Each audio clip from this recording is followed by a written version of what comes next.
and welcome. I am Alhassan Sulley and I'm bringing you news in brief on MIJ. You can follow us on YouTube. Now let's take a look at some top stories making the headline. And we begin with national news. Government to introduce national service program for young Ghanaians in the diaspora. Also in politics, Iyoko grants Dene Miracles Abuaji 50 million bail with 3 sureties. Again, no jobs cut at Ghana Digital Center despite floods. Sam George. These top stories were brought to you by Nakwado's group of companies, Multimedia Institute, Ladies Diane's Collections. Now, let's take a look at the details of the stories. The government of Ghana is set to introduce a diaspora national service program to reconnect young Ghanaians born and raised abroad with their homeland.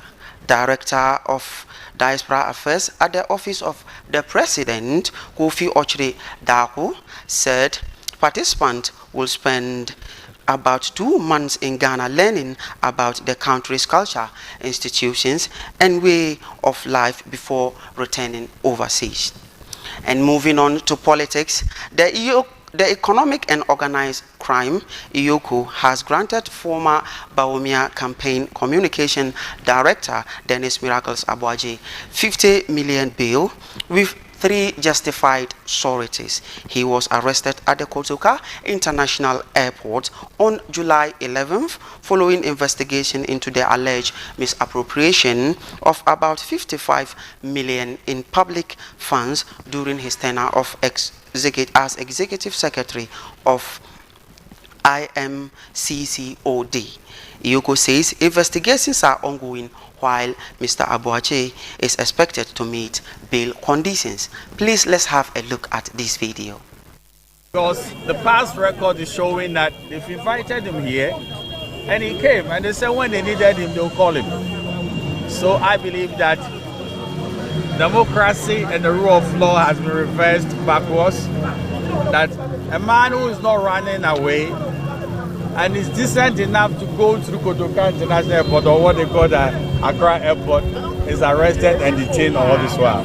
I don't believe that is how we should conduct affairs. It is not proper. As if he's a common criminal, and I don't see common criminals coming through Kotoka Airport. That's the first point. The second point, which is very, very interesting, is that, look, you interrogate a man and you are running over 4 hours. Marking time until we got our turn.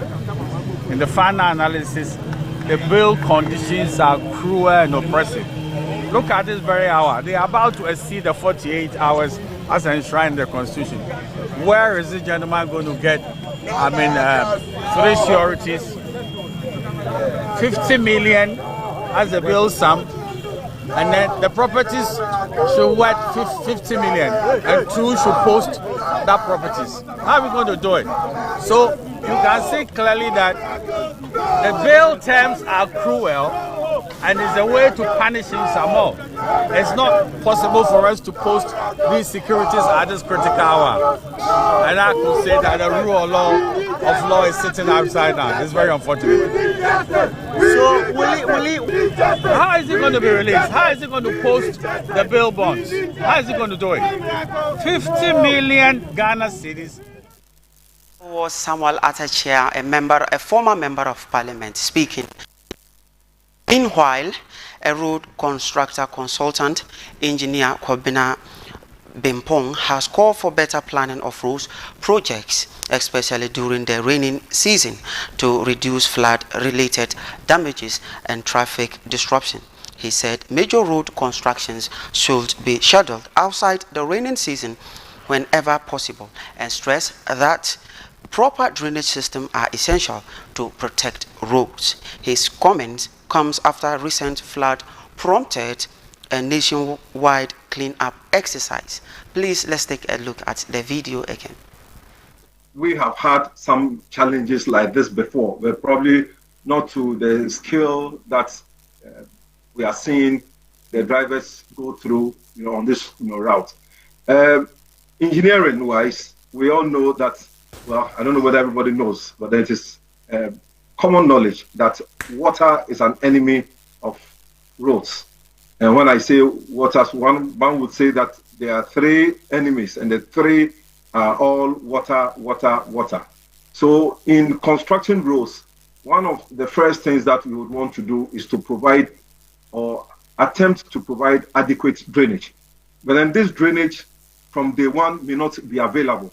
So you would find out that we'll be constructing especially cross culverts to ensure that the water from the sides of the road do not get onto the road. And that is when you have some of the challenges which you have shown. By and large, this is something which happens on a lot of roads. But then the whole solution for me is all about planning, because we, as engineers, would want to plan to ensure that you do not.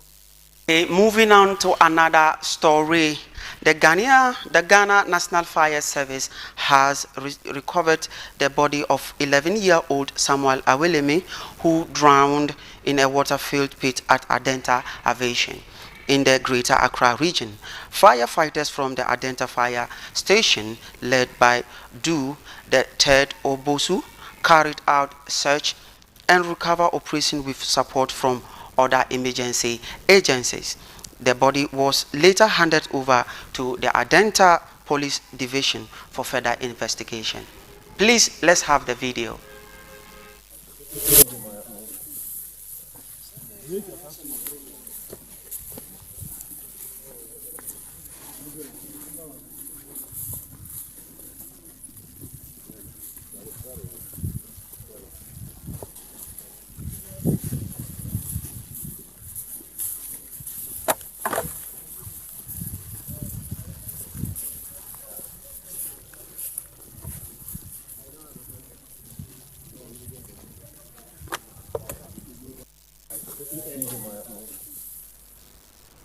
Okay, moving on to our last story.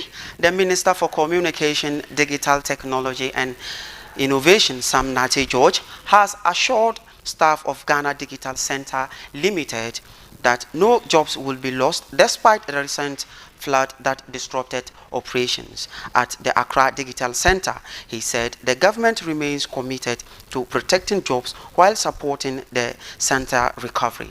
However, the minister urged management and staff to use the setback as an opportunity to transform Ghana Digital Center into a financial, sustainable and profitable state enterprise.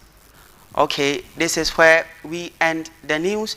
I am Al-Hassan Sulley, and this is News in Brief on MIGTV. We urge you to always follow us on YouTube, Facebook, TikTok. We'll be dropping more of our news there. If you get in contact with us, just leave your comment there and it will be accessible. Thank you for joining us this morning once again. Bye-bye.